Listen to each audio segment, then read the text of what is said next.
Eneo la pili katika maisha ambalo huwa tunahitaji kulitengeneza ni eneo la kujiajiri. Hebu sema kujiajiri. Kujiajiri.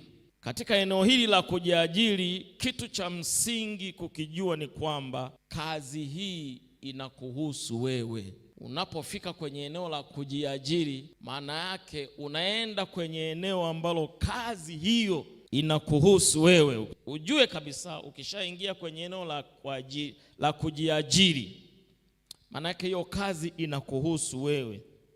Kwenye eneo la kujiajiri huwezi kufanikiwa katika kujiajiri endapo wewe utakuwa mtu wa kutegemea maarifa ya mtu mwingine au nguvu ya mtu mwingine au ujuzi wa mtu mwingine.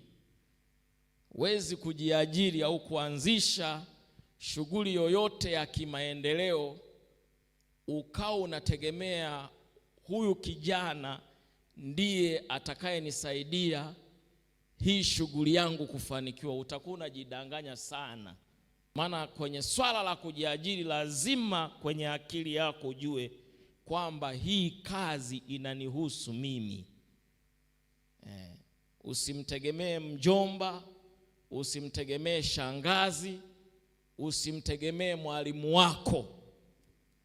Kwa hiyo lazima uhakikishe unaijua kona zote. Bwana Yesu asifiwe sana. Hiyo ndiyo kodi ya kwanza. Lazima uhakikishe kwamba huo mchezo unaucheza mwenyewe bila kumtegemea mtu.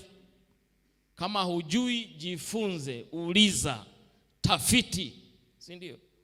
Maana hao watu ibuki tu kufanya biashara yoyote au kazi yoyote ya kujiajiri bila kuitafiti, bila kuichunguza. Kwamba nitapata wateja wapi, nitapata bidhaa wapi, nitapata mtaji wapi. Hiyo ndio kazi ya kujiajiri. Nitafanyaje? Maana hiyo kazi inakuhusu wewe. Na kuna maeneo zaidi ya 10 ambayo unaweza ukayatafakari yakakusaidia katika kujiajiri. Katika swala la kujiajiri huwa kuna dhana ambayo ni mbovu.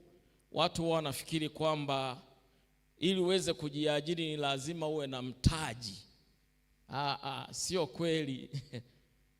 Ukitaka kujiajiri ni lazima uwe na wazo. Bwana Yesu asifiwe sana. Hicho ndio cha kwanza. Wazo lako ni nini? Wazo lako ni nini? Kuna watu ambao wamejiajiri hawana chochote, wanaenda kuchukua bidhaa kwa watu wanaouza jumla, halafu yeye anaingia mtaani anauza bila mtaji. Kitu anachokifanya ni uaminifu. Basi umenipa bidhaa 10, nimeuza 5, pesa yako hii hapa, faida yangu hii hapa. Bwana Yesu asifiwe sana. Anaenda nayo. Kwa hiyo swala la kujiajiri halihitaji mtaji, isipokuwa linahitaji wazo. Kitu cha msingi ambacho unatakiwa kukifahamu katika swala la kujiajiri, kitu cha kwanza ambacho unatakiwa ukifanye, lazima ujue watu wanahangaika na nini, si ndio? Wale unaotaka kuwahudumia, watu unahangaika nini? Kwa sababu kitu cha kujiajiri ambacho kitaendelea ni kile kinachotatua, kinacholeta suluhisho kwenye tatizo fulani. Kwa hiyo lazima ujue watu wanahangaika na nini. Watu wanahangaika na nini? Halafu ndio unatengeneza bidhaa yako hapo. Nini kinawapotezea muda?